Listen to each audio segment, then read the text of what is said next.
तो दोस्तों आज हम फिर से आपके लिए लेकर आए हैं देश दुनिया की तमाम ताज़ा बड़ी खबरें। सबसे पहली बड़ी खबर में आपको बताएंगे दोस्तों कि कांग्रेस पार्टी की रैली में प्रधानमंत्री मोदी के खिलाफ लगे विवादित नारे। महिलाएं बोली मोदी तेरी कब्र खुदेगी, आज नहीं तो कल, भाजपा ने जताई आपत्ति।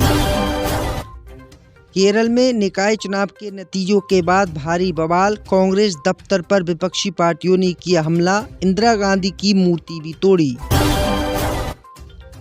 अयोध्या में मुसलमानों के खिलाफ एक और कार्रवाई, बाबरी मस्जिद के बाद हिंदूवादी संगठनों ने जबरदस्ती गिरवा दिया ईदगाह का हिस्सा, हिंदूवादी संगठनों ने जताई जमकर खुशी।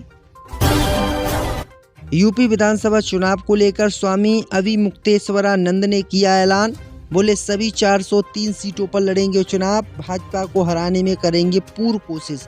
तो दोस्तों सभी खबरों को आपको एक एक कर बताने वाले हैं, वीडियो को लाइक कर चैनल को सब्सक्राइब कर दें। इसे भी बढ़ते दोस्तों अगली खबर की ओर। तो कांग्रेस की रैली में मोदी के खिलाफ लगे मोदी तेरी कब्र खुदेगी के नारे। जय दोस्तों आपको बता दें कि राजधानी दिल्ली की ऐतिहासिक रामलीला मैदान में कांग्रेस केंद्र की नरेंद्र मोदी सरकार के खिलाफ एक अभियान शुरू कर रही है। पार्टी ने इस अभियान को वोट चोर गड्डी छोड़ महारैली का नाम दिया। वहीं आपको बता दें कि इसी रैली में प्रधानमंत्री मोदी के खिलाफ कुछ ऐसे नारे लगे जिसे देखकर भाजपा वालों का खून खौल गया। दरअसल आपको बता दें कि प्रधानमंत्री मोदी के खिलाफ नारे लगाए गए कि मोदी तेरी कब्र खुदेगी, आज नहीं तो कल खुदेगी। वहीं आपको बता दें कि ये नारे जमकर सोशल मीडिया पर वायरल हो गए, जिसके बाद भाजपा वालों ने इसको खूब जोर शोर से प्रचार किया, सोशल मीडिया पर डाला और प्रधानमंत्री मोदी का अपमान बताया। वहीं आपको बता दें कि कांग्रेस पार्टी लगातार भाजपा पर आरोप लगा रही है कि भाजपा वाले वोट चोरी करके सरकार बना लेते हैं और कांग्रेस को कहीं पर भी जीतने नहीं दे रहे हैं। वहीं आपको बता दें कि कांग्रेस पार्टी के इन्हीं नारों से अब बवाल देश में कटा हुआ है। इसी बीच बढ़ते दोस्तों अगली खबर की ओर। तो अयोध्या में बाबरी मस्जिद के बाद तोड़ी गई एक और ईदगाह, हिंदूवादी संगठनों ने जताई खुशी। जय दोस्तों आपको बता दें कि उत्तर प्रदेश का अयोध्या बाबरी मस्जिद को लेकर काफी सुर्खियों में रहा और वहां पर बनी हुई बाबरी मस्जिद को हिंदूवादी संगठनों ने तोड़ दिया और फिर वहां पर राम मंदिर बन गया। अब ऐसी ही घटना उत्तर प्रदेश के अयोध्या से फिर सामने आई है, जहां पर सड़क के चौड़ीकरण के बीच में एक ईदगाह आ रही थी। इस ईदगाह के हिंदूवादी संगठन हाथ धोकर पीछे पड़ गए थे। हिंदूवादी संगठन लगातार विरोध कर रहे थे कि इस ईदगाह को तोड़ा जाए। वहीं आपको बता दें दोस्तों कि आखिरकार हिंदूवादी संगठनों की जीत हुई और हिंदूवादी संगठनों के सामने प्रशासन हार गया। आखिरकार हिंदूवादी संगठनों ने इस ईदगाह के एक कोने को तोड़वा दिया, यानी अब मुसलमानों ने ही शनिवार को ईदगाह के हिस्से को तोड़कर गिरा दिया। दरअसल आपको बता दें कि ये मामला अयोध्या के रौनाही से डयोनी संपर्क मार्ग चौड़ीकरण चल रहा था। इसी मार्ग चौड़ीकरण में एक जो ईदगाह है उसका थोड़ा सा हिस्सा आ रहा था, लेकिन मुसलमानों ने इसको तोड़ने से मना कर दिया था।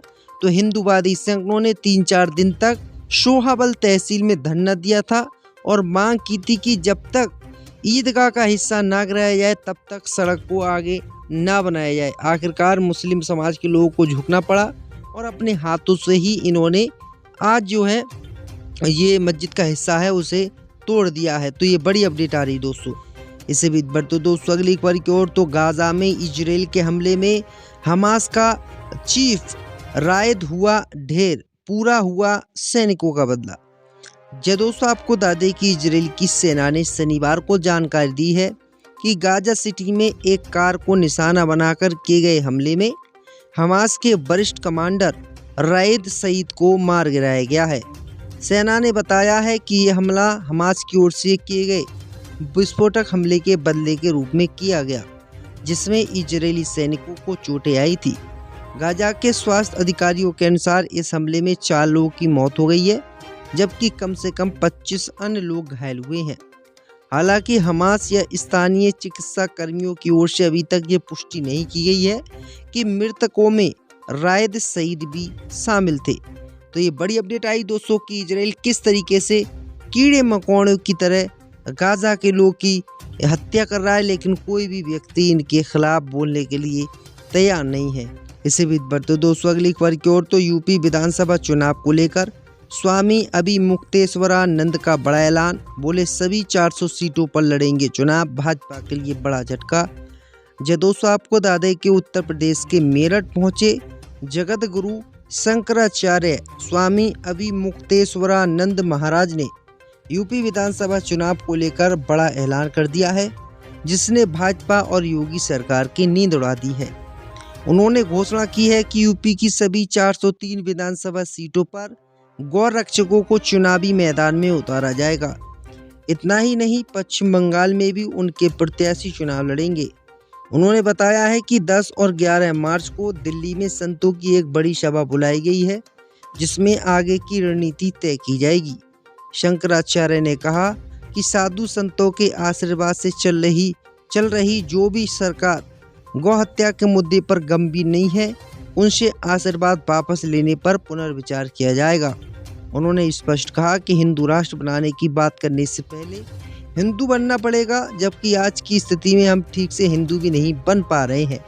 इसी बीच पर तो दोस्तों अगली खबर की ओर, तो केरल में निकाय चुनाव के नतीजों के बाद भारी बवाल, कांग्रेस दफ्तर पर हमला, इंदिरा गांधी की प्रतिमा भी तोड़ी गई। दोस्तों आपको बता दें कि केरल में स्थानीय निकाय चुनाव की घोषणा के बाद राज्य के कई हिस्सों खासकर उत्तरी जिलों में शनिवार रात हिंसा भड़क उठी। अलग अलग राजनीतिक दलों के कार्यकर्ताओं के बीच झड़पों, तोड़फोड़ और पथराव की घटनाएं सामने आई हैं। पुलिस के अनुसार हालात पर काबू पा लिया गया है, लेकिन कई इलाकों में तनाव बना हुआ है। कोझिकोड जिले के एनबरला में कांग्रेस कार्यालय, इंदिरा गांधी भवन पर कथित तौर पर माकपा कार्यकर्ताओं ने हमला किया। एडाचेरी थाने में दर्ज एफआईआर हुई है, जिसमें 200 लोगों के नाम लिखे गए हैं। इस हमले में करीब 5 लाख रुपए का नुकसान हुआ है। पूर्व प्रधानमंत्री इंदिरा गांधी की प्रतिमा को भी नुकसान पहुंचाया गया है। तो ये बड़ी अपडेट आ रही दोस्तों। बताया है कि यह हमला हमास की ओर से किए गए विस्फोटक हमले के बदले के रूप में किया गया, जिसमें इजरायली सैनिकों को चोटें आई थी। गाजा के स्वास्थ्य अधिकारियों के अनुसार इस हमले में 4 लोगों की मौत हो गई है, जबकि कम से कम 25 अन्य लोग घायल हुए हैं। हालांकि हमास या स्थानीय चिकित्सा कर्मियों की ओर से अभी तक ये पुष्टि नहीं की गई है कि मृतकों में रायद शहीद भी शामिल थे।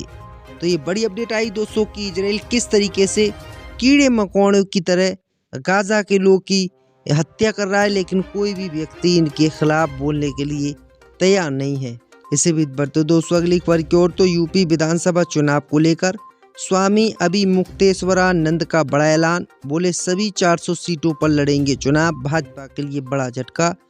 दोस्तों आपको बता दें कि उत्तर प्रदेश के मेरठ पहुंचे जगत गुरु शंकराचार्य स्वामी अभिमुक्तेश्वरानंद महाराज ने यूपी विधानसभा चुनाव को लेकर बड़ा ऐलान कर दिया है, जिसने भाजपा और योगी सरकार की नींद उड़ा दी है।